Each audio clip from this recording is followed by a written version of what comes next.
Well, it should be looking a fair amount cleaner now. I've been over the case a number of times.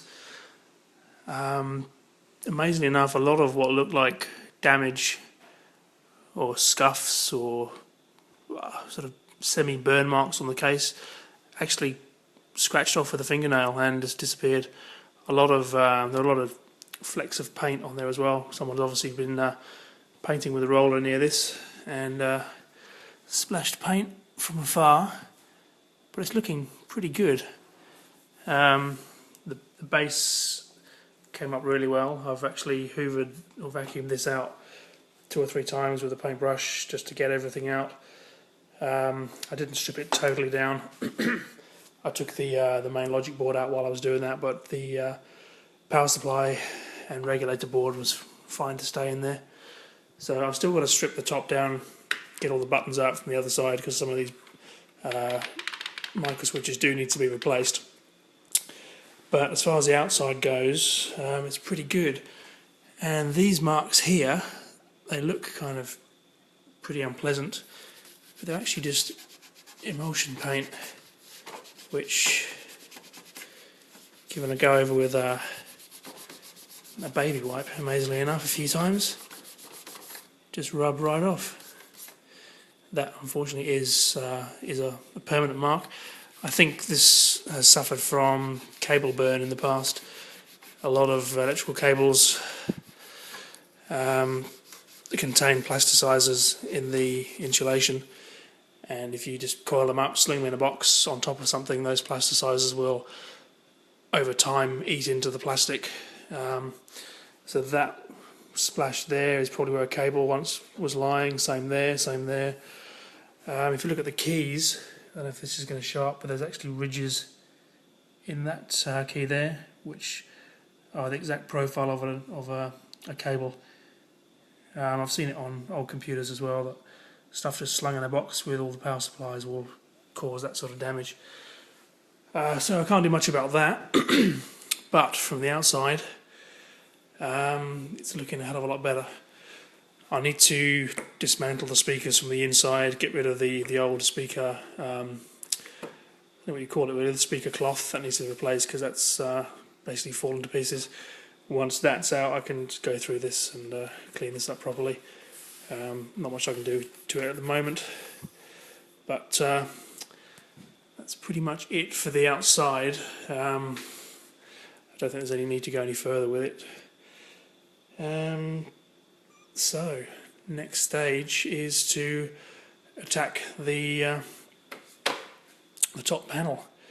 Get some speakers tomorrow and move on.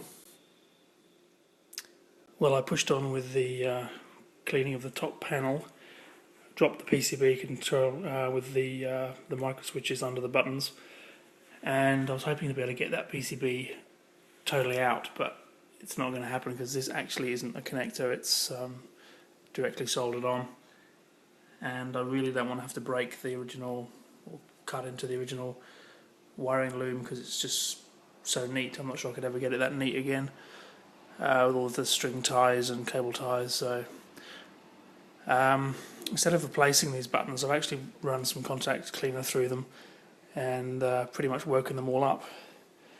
I'm fairly sure the previous owner was a smoker because what's come off the board is just sort of orangey brown muck. So all the switches seem to work now. Whether they'll stay working is another matter. But it's allowed me to get in and clean under the dial as well because that was pretty grubby in there. And I also wanted to try and get these buttons out. They're all on a single frame, but again, they're actually glued in place. That's gonna, no, too dark. But what I was able to do is actually just push each individual button up, so I could actually clean it. It's not going to show up very well on the camera. But I was able to push the button out, clean down the side of it, and that's about as good a clean as it can get really without risking breaking stuff. So all the buttons should look pretty mint. The alpha wheel now looks totally clean, and hopefully all the switches work. So I'm hoping I don't have to take the top panel apart much more. There's nothing really to be gained. All I've got to do is replace the speaker grill cloth, and we're pretty much getting to the end of this. Still got to glue those 2 keys that are missing on the end of that keyboard, but as long as those dip switches stay working, I will not bother replacing any. I did take a note of which ones weren't working, and there were 10 that were pretty suspect before. I've got this old board that's out of an old TV front panel with 8 micro switches on it, so I've got 8 spare. These are pretty much in mint condition because front panel on TVs these days get virtually no use. So with any luck, I won't have to replace any of those, because for some reason they're actually quite hard to get hold of, considering they're such a common component. You'd think the electronic shops would sell them, but they don't seem to. So that will be an online order. But I'm going to put this back together and call it a night. And here we see the new speakers. I took the old speakers down to the electronics store in the city here, and discovered that this is actually a 4-inch speaker in a 5-inch frame. Now, because the mounting holes on the sound box are, I don't really want to have to hack this around. There's a metal insert below the hole which the screw threads into, which will be a pain in the ass to move around, and I'm more inclined, I really want to keep this as original as possible. So the only way to get a 5-inch frame was to buy a 5-inch speaker. So this is an 8 ohm, it's actually 35 watt according to their website. It doesn't actually say anything on it. So it's over-spec'd for this synth. The amplifier isn't going to be able to drive this to within about 50% of its capacity. It's 50% of what the current it can take. So that shouldn't have any real impact. I might have to have also because it's an 8 ohm, I may have to have the volume up slightly higher to get a similar volume than I would have had with the original ones if they weren't completely shot. So these actually do drop in quite nicely. I was a bit worried that the underside cut in, that there wouldn't be enough clearance, and there actually is. It does drop in quite nicely. The screw holes line up pretty close. They're close enough to get the screws in. They're not 100%, and also because of the depth of the frame, I think I'll have to buy slightly longer bolts, because the bolts rest on top of this lip, because they're right at the edge here rather than being inset on this one. So slightly new, may have to get slightly different bolts, and the speakers aren't quite the right sort, but they do fit really well and they do look pretty good. So the next thing I want to do, one thing I have to modify, is the connectors inside, because the old speakers, for some reason, I've never seen this before, use a different sized spade connector for the plus and the minus. The minus is a much smaller one, so I'm going to have to replace the smaller one with one that's this size. Trouble with focusing on this camera today. So snip that off. I've made some space on my workbench for this, so I can actually do the soldering here. I'm going to solder the new connector on rather than crimp it on. I want to take the old dust cloth off this speaker and also off that one there, and rewire or replace the spade connector on there and drop these 2 new speakers in, and then we'll have a test to see what it sounds like. I do need to do a bit more cleaning in here because there's a lot of dust and crap, and there's remnants of spiders' nests between the grill and the dust sheet on that one. So I'll be back in a second with fully installed speakers. And there they are, one speaker and the other speaker. They've dropped in pretty nicely. I've connected them up, and yeah, I've gone through the case, cleaned all the filth out of the grills, got rid of the old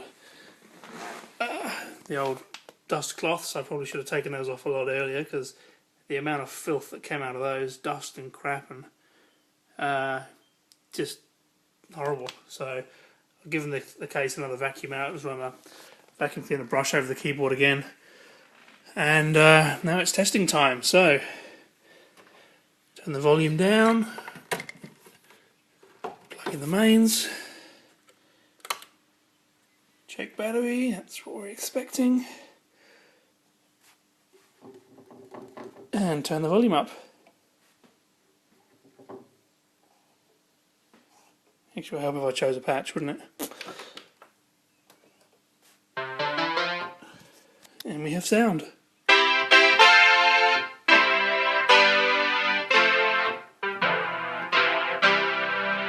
It's kind of hard to play looking through the screen. So, the volume actually goes pretty high on this.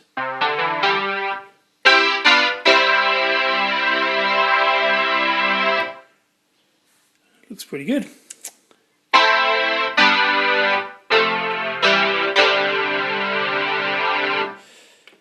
Sounds a lot better than it did before.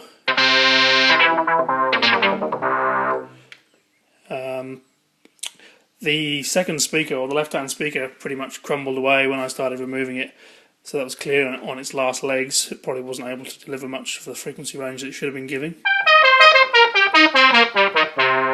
So, pretty much set. The only things I've got left to do